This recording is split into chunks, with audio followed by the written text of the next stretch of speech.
video, we're gonna go over some tips and tricks you can use if you have a dog that likes to knock people down when they're on scooters. So we've recruited Isaac is our stunt man, and he's taking time out of the pool to be here to help us out. So we appreciate Isaac, we appreciate your dedication. All right, so what we're gonna be doing is a little desensitization and counter conditioning. When you're doing it, the most important, the number one, she can't react. Now, we actually were just kind of setting this up. We had the scooter, and we were over here by the mailbox over there, and she was having difficulty controlling herself. And so this is very arousing for her. The way that I make it less intense for the dog is I either increase the distance, slow down the speed, or if it's auditory, turn down the volume. We're gonna use two of those elements here. I've increased the distance. Isaac is behind that truck, and then I'm gonna have him go from that truck to in front of that van very slowly the first time. And I like to use two tests. Can I get the dog to sit, and can I get the dog to take a treat? Sit? Yes. Now, I'm using a really high value treat here. These are the Stewart's freeze-dried beef liver. I'm using it because because of the sun, we have to kind of position this way. But you don't want to have to use a super duper high value treat. There's nothing wrong with that, but if you have to use a super high value treat, you're probably too close. All right, so what we're gonna do is her marker word is yes. And so what I'm gonna do is after he passes, if she doesn't react, I'm gonna say yes, and I'm gonna give her a treat. All right, Isaac, we're ready, very slow. Yes. Well, he's shocked. Yeah. Now, he's shocked. The reason that happened is because we've increased the distance and we have Isaac going very slow. All right. At that time, we weren't ready, so that was more on me. Sit. All right, Isaac, hold on. Wait right there if you can. So you're going to go from car to car, but don't go back until I tell you now, okay? Perfect. All right. There we go. So sometimes I'll do a little free treating, and she's kind of very focused now. So I'm going to show her that I have a treat, drop one, drop a couple. And I just want to get her out of that focused zone. She's still doing it a little bit. Sit, Ginger.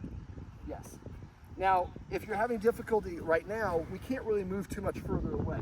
But when you're doing this, you want to find a distance where you're far enough where, like the first time, she was fine. All right, Isaac, really slowly, we're just going to do that again. Go back to the truck, please. Yep. All right, so what we're going to do now is let's step back 5 feet, and David, let's step 5 feet over here. So we're increasing the distance because that was a fail.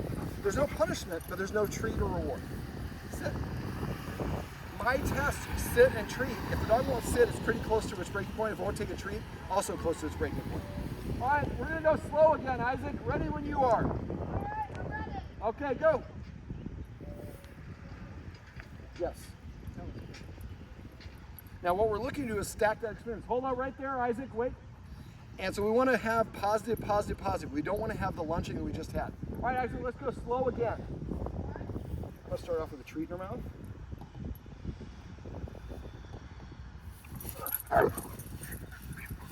Now you hear her growling. She actually, if she were to get to him, she would knock him off the bike and then walk away.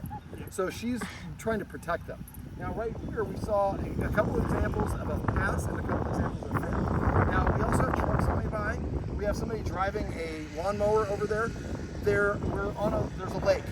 People are on the lake. There's people doing construction or weed eaters or any of those things.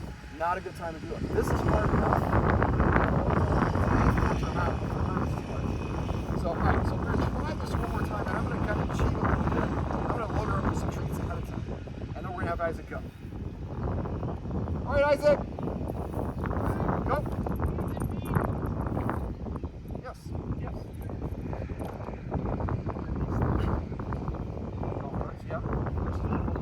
All right, Isaac, one more time. Slow.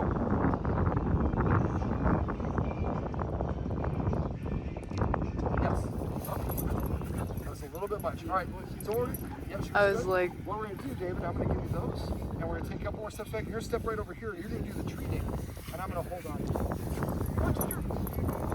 And golf cart, there's some people who doesn't want to go walking this way, so she wants to see it. And we'll come back to the shot here in a second. Come here, Ginger. Yay! Oh. Sometimes if you need to, you can get your dog running in a circle. Ginger! She's at the end of this thing. She's taking 12 paces for every one that I take. It's a good way to burn a little energy. All right, so now we're gonna go ahead and let's come back over here. And you'll stay right there, dear. Yeah, she's just gonna be right here. Let's come up here and ask her to sit.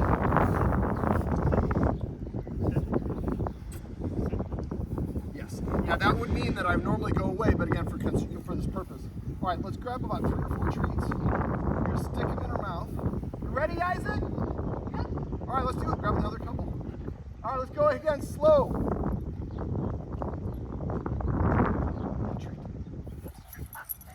That way, if we're putting our treat a little bit, let's try it one more time. All right, Isaac, a little bit slower this time. All right, very slow, like slow motion. Just start all right. So, this is an example of, and we see another one zooming right there. So, just an example, and the golf cart is also something she's triggering. So right now, it's 7 o'clock. It's summer. There's a lot of traffic. So this is something to do like in the afternoon or mid-morning when there's not a lot of people. Now, you can also set your dog up for success. Exercise her a little bit first, maybe a 10-minute sniff walk. Go inside, sit down, and wait for about 10 or 15 minutes. Let her catch her breath. Now, when I do this, I like to keep score. So what I would do is every time that David here gets her, she looks at a dog, or excuse me, the scooter, doesn't react, and he says she has to give it a treat, that's a positive score. Anytime that she does what she just did, reacting, that's a net score against us.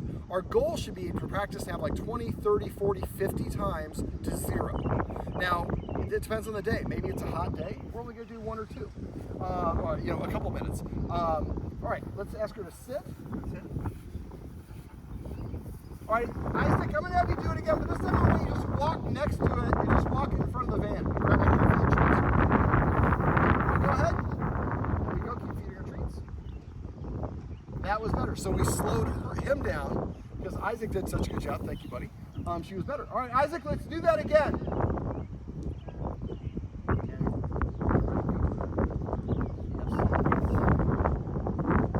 Now, eventually, what we would like to see her doing, and I'm going to kind of extrapolate, we had some success. We want to end on a success always as well. So what we would do is basically have her, at first what she's going to do, she's looking at Isaac, David says yes, and she looks to David and gets the treat. Now, right now, he's having to put the food in her mouth because we're too close. But eventually, what's happening is she's going to look, David says yes, she looks here to get the treat, and she looks again, yes, yes. So that's called the engage-disengage game. The engage, yes, yes. Yes, every time I look at the stimulus and don't react, that's a yes. But after a while, if David is sitting to her side, which is why I have him positioned on her side, after a while she's going to look and say yes, and she's going to turn away from the thing to look at David to get the treat. Now, after we get to the point where she starts seeing it and starts turning right away, we change our marker point. Right now, our marker point is yes when she looks at the person. Eventually, it's going to be she looks at the person, and that's a really good sign. She looks at the person, and she anticipates the yes is coming, she turns away and looks at David. Now we're gonna mark here, looking this direction. So what we're doing is we're changing the dog, so instead of reacting and chasing the thing, looking at the thing gets me a treat to begin with, and after a while I'm looking away from the thing voluntarily to get the treat. Now she won't do this if you're too close. And as my famous dog trainer Lydia Ross says, dog training is not a linear process, it's not a bell curve. You're gonna have good days and bad days, it's gonna go up and down. So just because yesterday we were, maybe today we're able to get to the sidewalk, tomorrow maybe we have to go all the way to the lake before it, that's okay. So just keep going, but what we're trying to do is just have her practice being exposed to these things. We gradually get closer. The last step. So once she gets to the point where she's looking and looking away at you and you're marking here, then we're ready to move about 5 paces closer. And we practice the whole thing again. Now we go back to marking when she looks, as opposed to when she goes away. Let's see if we can get a good one for the road. Sit. Ginger. Sit, Ginger. Sit. Now this is, again, you saw he had to ask about 3 or 4 times. If you have to ask multiple times, you probably should just automatically move away. We're gonna have you walk one more time, Isaac. Just walk it nice and slow. You're gonna say yes, which it is. Yes, yes. Good treat. Yes. There you go. Sadie, or Ginger. Ginger, you're sweetie. Well, I'm gonna get her to look at the camera, but you can tell that she's very aroused. This is my buddy Ginger, and these are some tips and tricks you can do if you have a dog that likes to chase people who ride motor scooters, golf carts, or anything else.